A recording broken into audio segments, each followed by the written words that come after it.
Chewing gum চাবানোর পাশাপাশি জাকের আলী অনেকের উচিত চশমা ব্যবহার করা, কারণ তিনি আসলে বল চোখে দেখেন না। 18 বল উইকেটে থেকেছেন, 17 রান করেছেন এবং বেশিরভাগ ক্ষেত্রেই তিনি আসলে বল ব্যাটে লাগাতে পারেননি।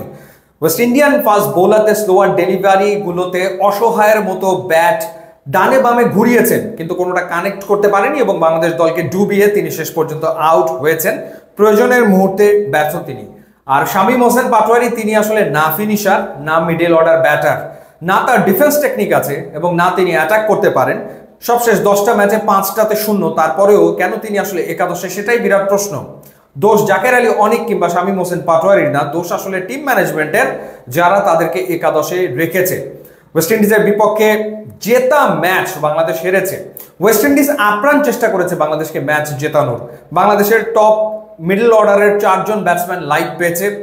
সাইফ হাসান, তাওহিদ হৃদয়, লিটন কুমার দাস, তানজিদ তামিম 4 জনই লাইভ পেয়েছে। 4টা সহজ ক্যাচ ক্যারিবিয়ানরা ফেলেছে, তারপরেও বাংলাদেশ আসলে ম্যাচ জিততে ব্যর্থ হয়েছে।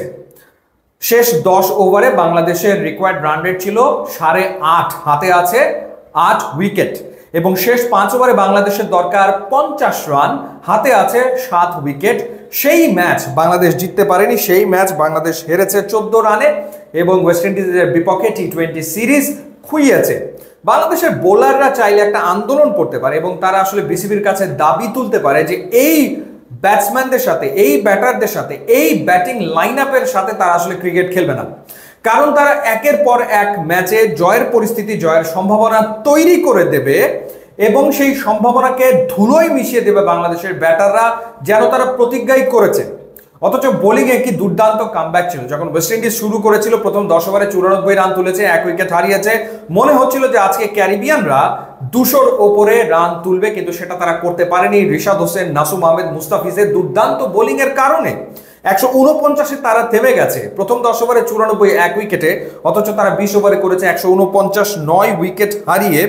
বোলারদের প্রশংসা ডেফিনেটলি করতেই হয়। মুস্তাফিজ একই ওভারে ডাবল উইকেট তুলেছেন এবং তিনি 4 ওভারে 21 রানে 3 উইকেট পেয়েছেন। লাভ কি? তাতে লাভটা আসলে হচ্ছে কি? রিশাদ হোসেন 2 উইকেট নিয়েছেন 3 ওভার বল করে 20 রান খরচায়, কিংবা নাসুম 4 ওভারে 35 রানে 2 উইকেট নিয়েছেন। লাভ তো আসলে হচ্ছে না, কারণ বাংলাদেশের ব্যাটাররা বারংবার ব্যর্থ হচ্ছেন। তাওহিদ হৃদয় কোন অ্যাপ্রোচে কি ব্যাটিং তিনি আসলে করছেন, এর ব্যাখ্যা আসলে কি? তাওহিদ হৃদয় 14 বলে 12 রান, জাকের আলী অনেক 18 বলে 17 রান, একজনের স্ট্রাইক রেট 85.71, আর একজনের 94.44। শামীম হোসেন পাটোয়ারি 2 বলে 1 রান করে আউট।